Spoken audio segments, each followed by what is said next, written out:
комплексной бригады был организатором Поволжского фронта. За высокие показатели выполнения работы было присвоено звание Героя социалистического труда. Награжден орденами Ленина, Трудового Красного Знамени, Знак почета и медалями. Ардин Владимир Иванович. Ардин Владимир Иванович родился 17 января 1928 года в Любимове, Чувашского района, ныне Полесского района, Чувашской ССР.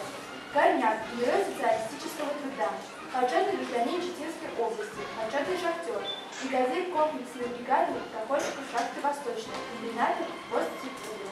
Его бригада впервые на шахте начала работать на высокопроизводительном комплексе, применив новые методы, довела добычу угля до 1000 тонн в сутки.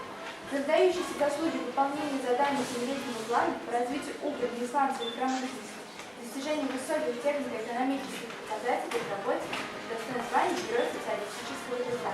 Награжден орденом Ленина, медалью, знаком шахтерской славы 3 ступеней, почетный гражданин Читинской области. Крылов Алексей Николаевич, советский кораблестроитель, механик, математик, академик Академии наук СССР, Герой социалистического труда. Родился 3 августа 1863 года в деревне Лисяга Алатырского уезда Симбирской губернии, ныне деревня Крылова Полесского района Чувашской республики. В 1778 году поступил в Высшее военно-морское училище имени Фрунзе и закончил его с отличием. Успешно закончил Санкт-Петербургский университет, а затем военно-морскую академию. Автор многих основополагающих трудов по теории корабля. Участник проектирования и постройки первых русских линкоров. Трудился в области теории магнитных и гидроскопических корпусов, артиллерии, механики, математики, теории науки. Награжден Государственной премией СССР в 1941 году.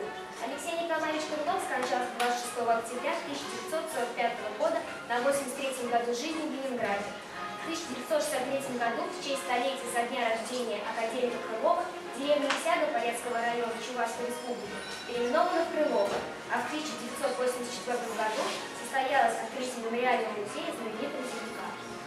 Чулков Василий Михайлович родился 13 февраля 1929 года в деревне Предок. В 1942 году Василий Михайлович поступает учиться в Алатырскую школу. Василий Михайлович была необыкновенной тягой к технике. Имея 4-классное образование, он выполнял такую работу, которую могли выполнить только инженеры.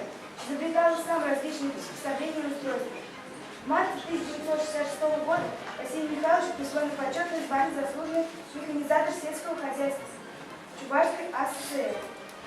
8 апреля 1971 года Чулкову Василию Михайловичу по итогам 8-й пятилетней указа Президиума Верховного Совета СССР было присвоено высокое звание Герой социалистического труда с вручением Золотой звезды и ордена Ленина. Горячий Федор Степанович. Горячий Федор Степанович родился 11 сентября 1905 года в деревне Полина Алатырского уезда, ныне Полесского района. Активный деятель, Герой социалистического труда. После окончания в 1924 году Полесской опытной показательной школы второй ступени находился на руководящей комсомольской работе. Был преподавателем и директором железнодорожной школы периферии Алатырь. С 1930 года студент Московского горного института, откуда в 1934 году направлен на работу в политотдел моторной АЗС Башкирской ССР. В 1955 году после кратковременной работы в аппарате Центрального комитета КПСС избран первым секретарем Калининского обкома партии. С 1959 года до конца 1978 первым секретарем Новосибирского обкома КПСС. Награжден орденами Ленина, Октябрьской революции, Трудового Красного Знамени, Дружбы народа и медалями. Садушкин Сергей Федорович родился 4 октября 1927 года, село Селесье Полесского района, Герой социалистического труда. Трудовую деятельность начал в 1945 году, построил промышленных объектов Северного Урала. С 1952 года бригадир комплексной бригады управления строительства перечники «Химстрой». Трудовые успехи, достигнутые в строительстве второго Березнякового поколенного комбината, Садушкин удостоен звания Героя социалистического труда. Награжден орденами Ленина, Трудового Красного Знамени, Дружбы народа. Всегда был в почете по свой институт. Он ставил людей и державу. Едино на нем все народы полюбят. Труд подвигом сварит по праву.